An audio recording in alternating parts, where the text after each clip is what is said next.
Esto es El Club de la Limonada con Sandy Mora, un podcast sobre desarrollo del potencial humano, resiliencia, alquimia emocional y motivación. Bienvenidos. Hola, ¿qué tal? ¿Cómo están? Bienvenidos al Club de la Limonada. Yo soy Sandy Mora y el día de hoy estoy muy contenta de que me aceptara la entrevista Adrián Cotín. Adrián es conferencista, es facilitador, es consultor, él vive en Washington, D.C., es maestro mío también, estoy tomando un curso con él. Y en este conocernos me enteré un poco de una historia de vida que me pareció impactante para darnos un ejemplo de lo que es ser resilientes y sacarle jugo a los limones. Entonces, gracias Adrián por aceptar la invitación y vamos a entrar de lleno a platicar. Muy contento porque también a mí me fue muy grato que llegaras a mi vida y conocer las cosas que haces, la diversión que te das haciendo esto del Club de la Limonada. Ya yo estoy ahí con mis limones, fíjate que estoy tomando mi limonada propia. Perfecto. Me parece muy bien. Pues me gustaría, Adrián, para dar contexto a la gente que nos está viendo o escuchando, que nos platicaras un poquito. En particular vamos a hablar del tema médico que te tocó vivir hace unos años, que nos dieras un poquito de contexto de cuál fue la situación que se presentó en tu vida, pues un poco de contexto histórico y de qué pasó. Fíjate que esto es algo muy gracioso. En el año 2013, el asunto era que, bueno, yo de verdad no aguanto demasiado que me pongan límites. Y me tocó ir a dar unas conferencias en Cancún a una empresa farmacéutica. Había como 2,000 gentes ahí, entonces fui a un hotel de esos de Cancún. Y la verdad es que cuando llegué ahí me estaba sintiendo mal, me estaba faltando la respiración. Total, es que di las 3 conferencias, pero en un momento de una de las noches que estuve ahí, sentí que me moría, que me faltaba totalmente la capacidad de respirar. Y fui al médico del hotel y me dijo que tenía alergia al polen. Fue una cosa muy graciosa porque al regreso aquí a Washington regresé en silla de ruedas, no podía caminar. Por una alergia al polen está un poco complicado de Está un poco creerse. fuerte, ¿no? Está un poco fuerte. Entonces, bueno, total es que mi médico primario me refirió a un cardiólogo que tenía él enfrente a su oficina y a los 17 minutos después de ir a su consulta me dijo: usted tiene una insuficiencia cardíaca con apenas 10% de funcionamiento. Una persona normal vive aproximadamente con el 60% de eyección. Al tener el 10% ya te puedes imaginar. No me podía mover, no podía caminar, no podía comer, no podía ir al baño, no me podía mover. Sinceramente no pude mover un músculo de mi cuerpo. Bueno, decidieron que me iban a implantar un marcapasos desfibrilador. Lo hicieron y el día que salí del quirófano, bueno, yo estaba feliz, por fin ya pasó esa pesadilla.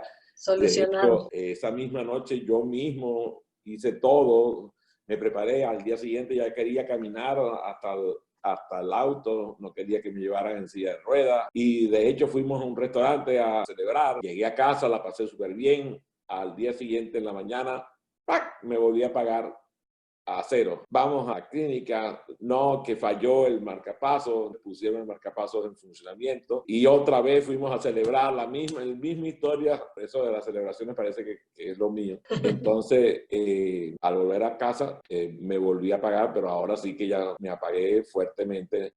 Fue una cosa que no podía describirte, la sensación de no poder ni siquiera hablar. O sea, ya llegó un momento en que no podía no solamente mover las manos, no podía comer, no podía deglutir, no podía ir al baño, no podía hacer nada. Tenían que ayudarme a hacerlo todo. Empezó un ciclo que duró 3 años. Me conectaron a un corazón artificial. Estuve viviendo conectado a un corazón artificial. Pasé alrededor de unos 22 meses hospitalizado y eran entradas y salidas porque a veces no querían que permaneciera en el hospital, entonces me mandaban con todas las máquinas, con toda cantidad de cosas que tenía encima. Yo decidí que aquello no iba a poder conmigo. O sea, si me decían que había que hacer ejercicio, yo iba al gimnasio, a lo que fuera que tuviera que hacer para salir adelante. Y bueno, la gente decía, oye, este tipo como que no aguanta bozal, como no aguanta freno, como los caballos. No te estabas quieto.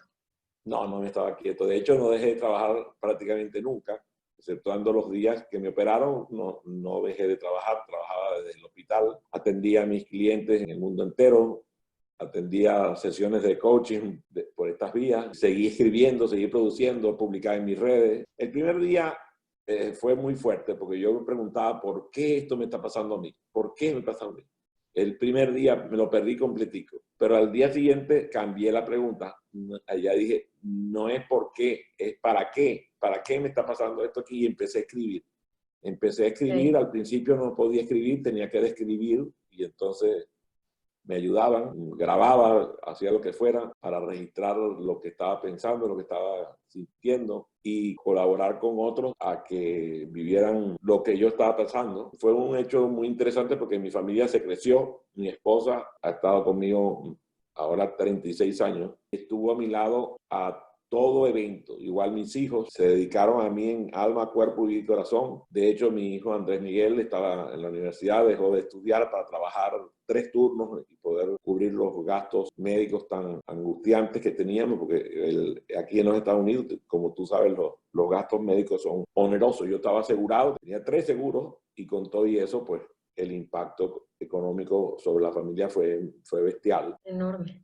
Y ellos, bueno, imagínate, Andrés terminaba de trabajar a las 3 de la mañana, se montaba en su auto, viajaba a la ciudad de Baltimore, donde yo estaba hospitalizado, y se quedaba conmigo en el cuarto. Dormía en una silla y al día siguiente volvía a trabajar los 3 turnos y nunca me abandonó, siempre estuvo ahí al lado mío. Mi hija vive en España, no podía venir, pero entonces se guindaba conmigo 1 hora por teléfono, hablando conmigo lo más que podía, lo más que la dejaban. Y fue algo bien interesante ese proceso porque nos unió como familia, nos fortaleció y además aparecieron los verdaderos amigos que incluso llegaron de otros países, vinieron de Canadá, de México, de Venezuela, Colombia, vinieron gente a quedarse en mi casa para acompañar a mi esposa, ayudarme a mí a vestirme, a darme la comida, a acompañarme al baño, a llevarme al hospital.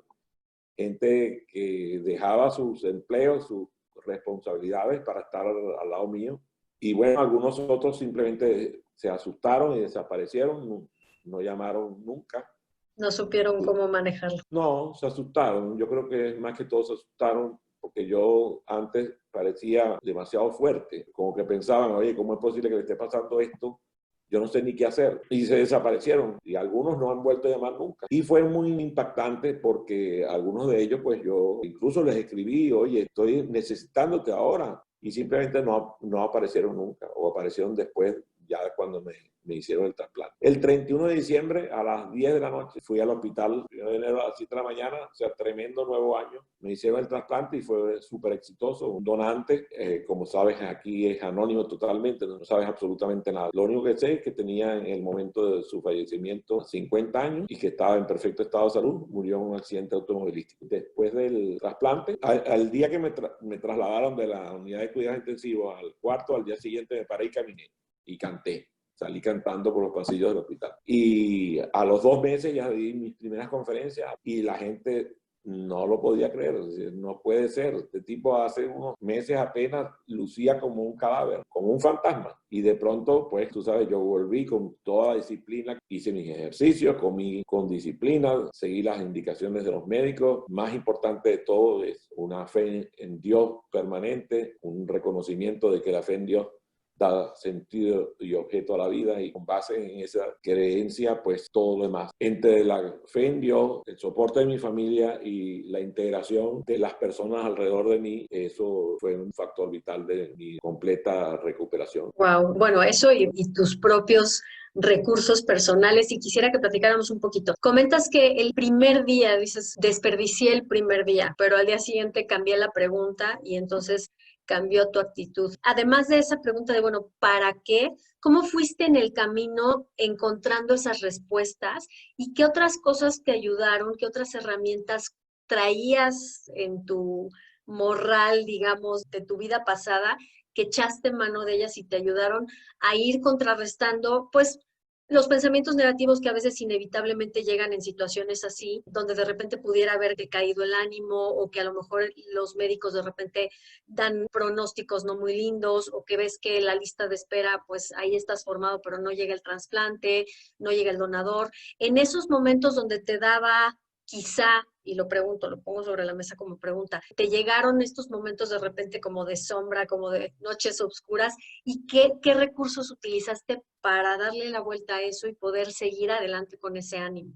A mí me impresiona ver cómo esta vida que me he dedicado de estudiar acerca de educación, acerca de la sugestopedia, de la programación neurolingüística, del coaching ontológico, de todas esas cosas que durante años fueron parte de mi carrera para formarme en las diferentes áreas del saber. Muchas de esas cosas empezaron a tomar un sentido ya ahora real y práctico. Entonces, por ejemplo, a mí me decía el médico, bueno, porque ellos están obligados a decirte, tal porcentaje de la población que hace esto, le pasa esto. Le respondí inmediatamente, menos mal que yo soy del porcentaje que no le pasa eso. Tienen que tener cuidado porque puede haber estos efectos secundarios. Menos mal porque yo esos efectos secundarios yo los tengo totalmente controlados y no van a pasar. A mí lo único que me faltó que se me infectara eran los pensamientos, porque todo lo demás que se podía infectar se infectó. Lo único que a mí no se me infectaron fueron los pensamientos y mi familia me protegía. O sea, si alguien llegaba a visitarme, le decía, mira, vas a entrar a saludar a Adrián. Por favor, te pedimos que no hagas comentarios de carácter negativo, que no hagas nada que exprese pesar, ni lamentación, ni nada por el estilo, porque él está en un estado de ánimo perfecto. O sea, él está como si él estuviera aquí de fiesta. Y yo, de hecho, y tal, me conocía los nombres de todas las personas que barrían, que limpiaban, las enfermeras, los ayudantes, los técnicos, todo el que me atendía, yo me aprendí el nombre, lo saludaba por su nombre y me la pasaba cantando. Pedí que vinieran los terapeutas alternativos. Y por otro lado, yo le dije a las enfermeras que por favor, si pasaba el capellán, a la hora que fuera, lo dejara entrar. Total es que en el hospital, como un hospital gigantesco, había capellanes de todas las denominaciones. A mí me preguntaron cuál era mi religión. Yo le dije que yo era católico, pero que por favor cualquiera que tuviera la condición de ser capellán del hospital entrara. Y hubo un momento en el que en mi habitación estaba el imán musulmán, el rabino judío, el pastor y el sacerdote católico. Que el imán los condujo a los otros tres y oraron juntos para mi bienestar y el de todos los que estábamos en ese piso. Entonces, y es que yo siento que la fe en Dios hizo su trabajo junto a la voluntad personal, al amor de mi familia, al amor de mis amigos, a mucha gente que ni siquiera me conocía. Y yo acepté todo lo que vino con amor, con brazos abiertos, porque eso es lo que tiene que pasar. Si tu mente puede conseguir las cosas que tu corazón puede creer y tú actúas, las cosas van a suceder. Nadie puede tener eso. Si tu mente puede tener un pensamiento que tu corazón puede creer y tú vas hacia allá, definitivamente ocurre. Yo lo agarraba todo lo que había aprendido, cosas que yo había teorizado, sobre las cuales había hablado, sobre las cuales había incluso hasta educado gente. Por ejemplo, yo soy Master Practitioner en programación neurolingüística y soy coach ontológico. Estudio coaching desde que tengo, imagínate, desde el año 73 tomé mi primer programa de coaching y de ahí adelante he pasado por coaching de todas las especialidades que se te ocurra. Ese conocimiento, esas habilidades, esas actitudes y esos valores fueron ayudándome a que se hicieran realidad con base en la necesidad que estaba viviendo. Y se venía un enfermero o una enfermera a sacarme la sangre, yo la trataba por su nombre y me aprendía los nombres de todo el mundo y cuando íbamos por los pasillos parecía el alcalde que estuviera saliendo de paseo saludando a todo el mundo. Entonces, ¿cómo es posible? Este tipo parecía que fuera como que el dueño del hospital que está saludando a todo el mundo. Esa energía que te transmite la gente que te ama, eso te ayuda a superar cualquier dificultad.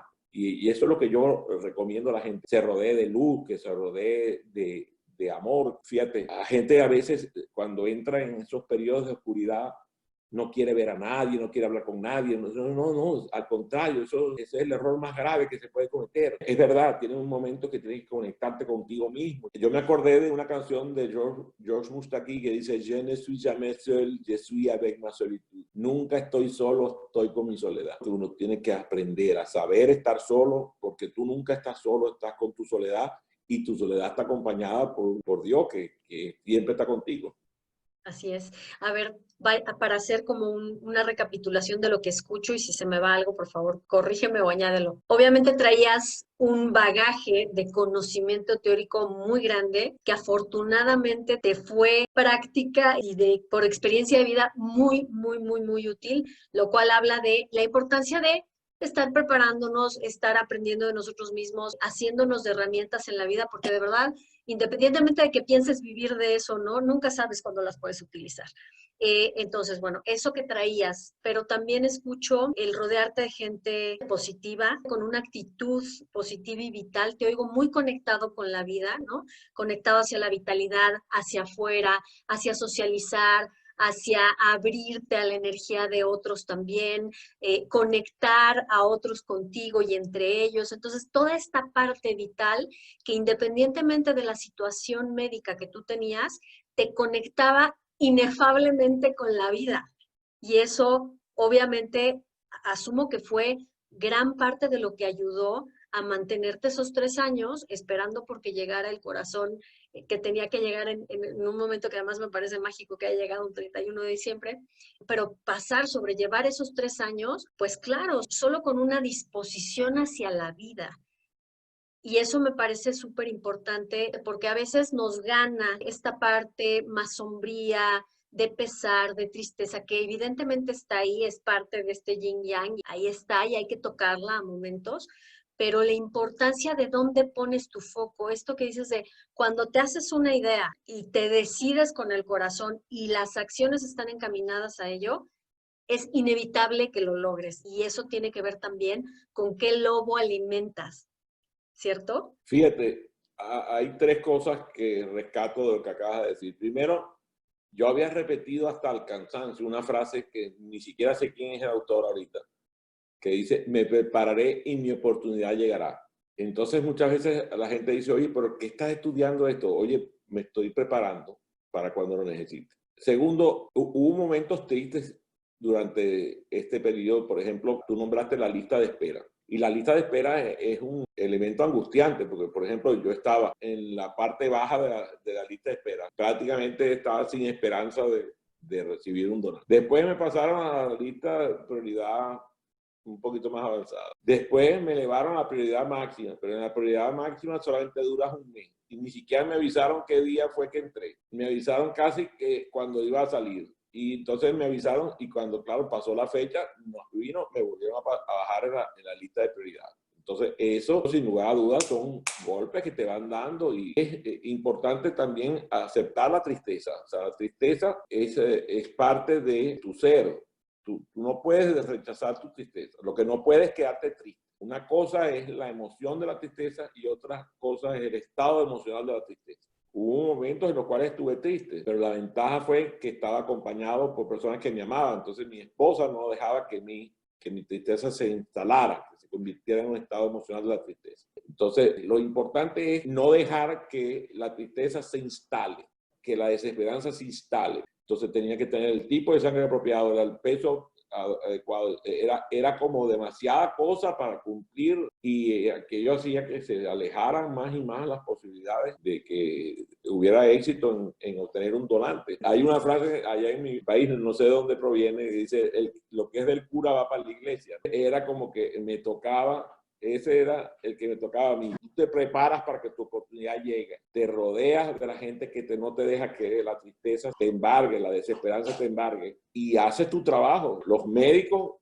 dicen que yo soy un paciente ideal, o sea, paciente que hace caso. Toma los medicamentos a sus horas, come como lo dicen, hace los ejercicios como se lo dicen y yo siempre buscaba ir un poco más allá. Y mi propia gente me ayudaba a que eso pasara, pues que el cuerpo estuviera suficientemente fuerte para recibir el trasplante en el momento que apareciera. Y así fue. En el año que ocurre esta situación, yo estoy en perfecto estado de salud.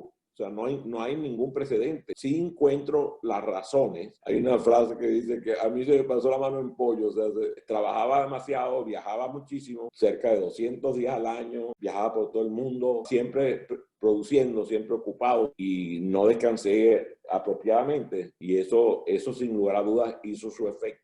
Yo era de los que decía que dormir era como morir un poco. Y eso es el anuncio de una cardiopatía. Si tú quieres reconocer a un cardiópata, mira a aquellos que no descansan. Tú tienes que aprender a descansar, a meditar, a reflexionar. Había un chiste que decía, Señor, dame paciencia, pero la quiero inmediatamente. Pero ya.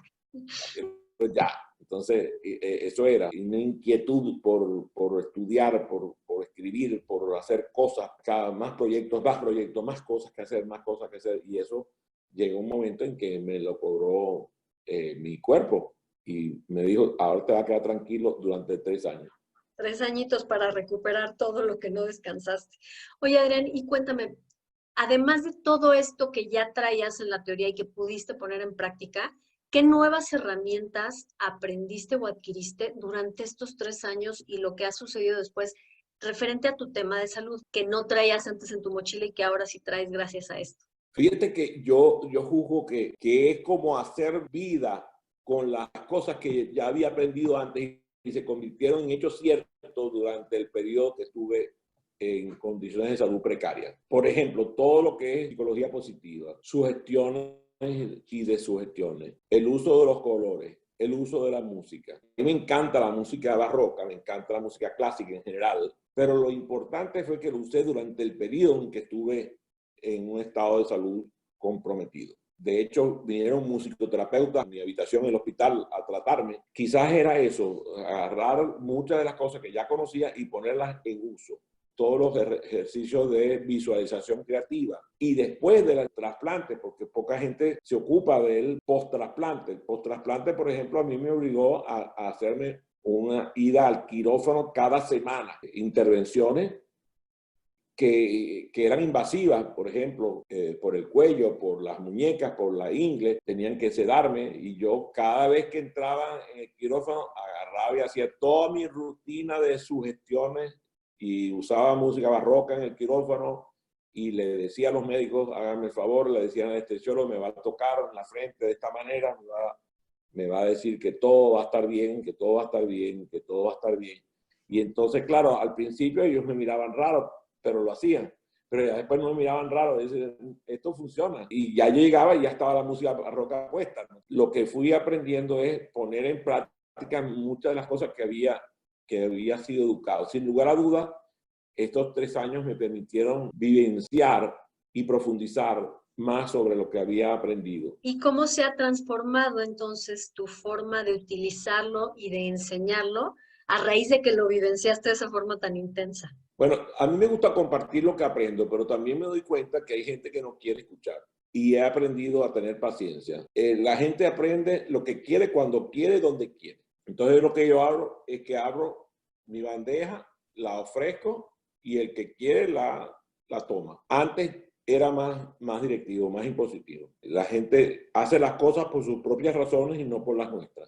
Si eso es así, tú no puedes ir a venderle lo que tú conoces que es cierto. Tienes que mostrarlo. Mira, esto es lo que yo te propongo. Claro, las demostraciones ayudan más que las explicaciones. Quizás he abandonado el mundo de la explicación para ir más al mundo de la demostración. Ok. Y sí, efectivamente, demostrándolo, la gente que esté en el momento justo, como dicen, ¿no? Cuando el alumno está listo, el maestro es que llega, pues la gente que se sienta atraída o resuene con eso ya gravitará hacia sí querer aprenderlo. Y quien no esté listo, no sea su momento o no resuene, pues cada quien va, tiene su camino y le toca ir descubriendo cosas. Me gustaría que me contaras, Adrián, qué regalos ocultos te ha traído esta situación médica que viviste desde entonces a la fecha? ¿Qué regalos ocultos traía esa catástrofe biológica? Por ejemplo, me trajo la diferencia en que las cosas me interesan, pero no me importan. A mí me interesan mis hijos, pero no me importan. Cuando yo busco influir en mis estudiantes, a mí me interesan mis estudiantes, pero a mí no me importan. trabajar el desapego. Yo sí quería vivir, estaba dispuesto a vivir, pero incluso estaba dispuesto a vivir y sigo dispuesto a vivir este momento y el próximo. No estoy apegado a vivir. Si yo me voy hoy, tengo la enorme satisfacción de haber buscado actuar con recta intención y trascender a través de cultivar el aprendizaje en otros y buscar su felicidad a través de ese aprendizaje. Pero lo importante es que a mí no me importan. Papá me enseñó, y yo no lo entendí hasta después de muerto mi padre, que él decía una frase, dice, en las puertas del cielo primero yo que mi padre. Y yo escuchaba aquella frase y decía, oye, suena duro esto. Y entendí que para tú poder colaborar con que otros lleguen al cielo, tú tienes que entrar primero. Por eso es que cuando la hermosa te recibe en el avión, te dice que en caso de una descompresión, te pongas tú la mascarilla y después busques al otro para ayudar. Entonces yo aprendí a ponerme la mascarilla yo primero, para que tú puedas colaborar con que otro pueda llegar a traspasar las barreras que lo detengan. Tienes que tú mismo mostrar el camino. Y efectivamente, porque si no es de esa forma, entonces nos estamos acercando a querer ayudar desde un lugar de carencia y desde un lugar de expectativa y desde un lugar de necesidad, más bien buscando algo para nosotros y se vuelve como condicionante y entonces la energía que fluye ahí no es la energía que va a posibilitar el camino del otro si uno no ha caminado el propio,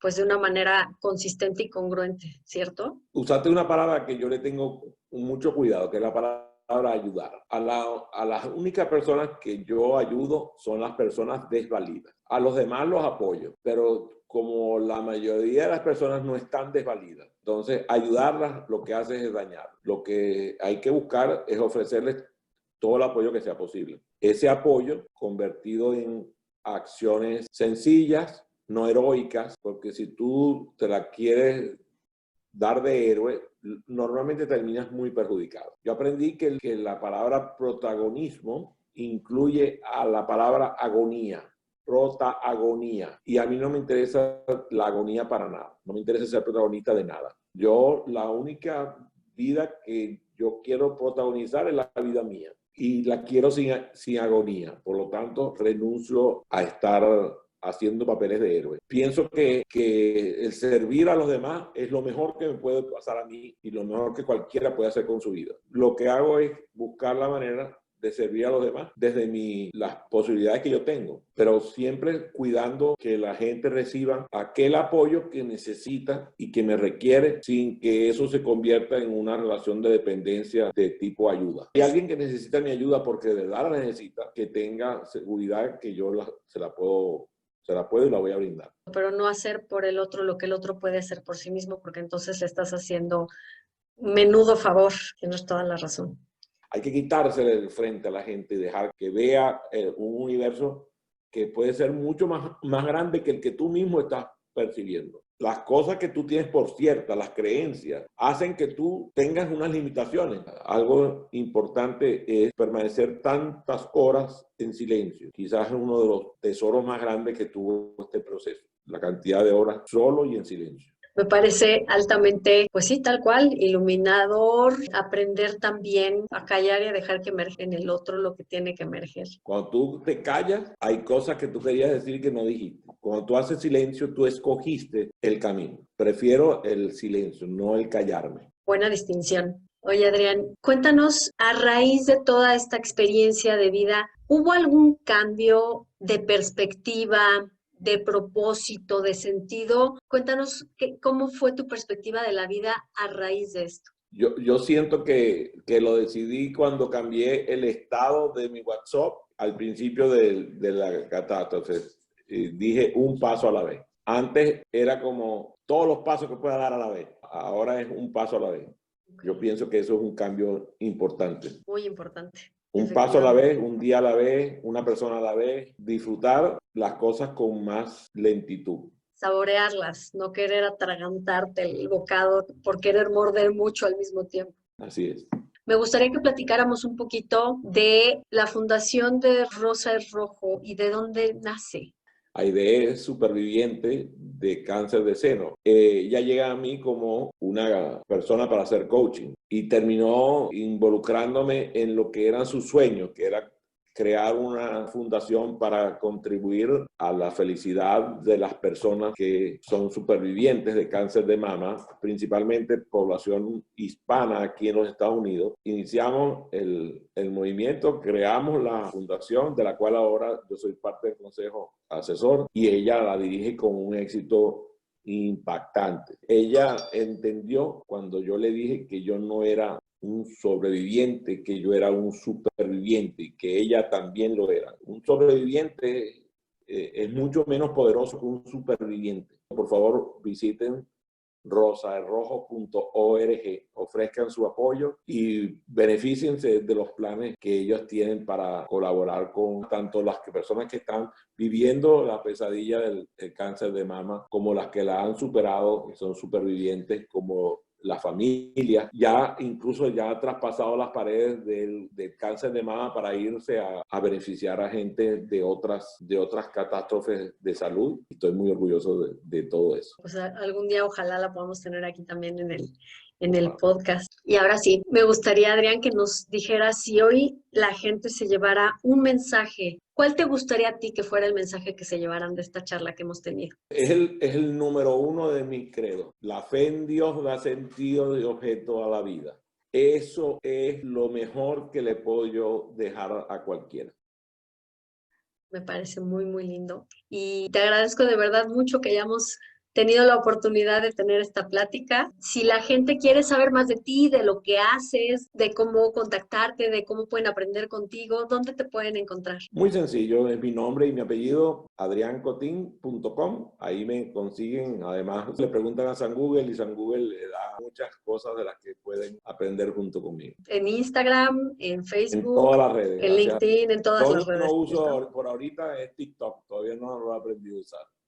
Ya, es muy divertido.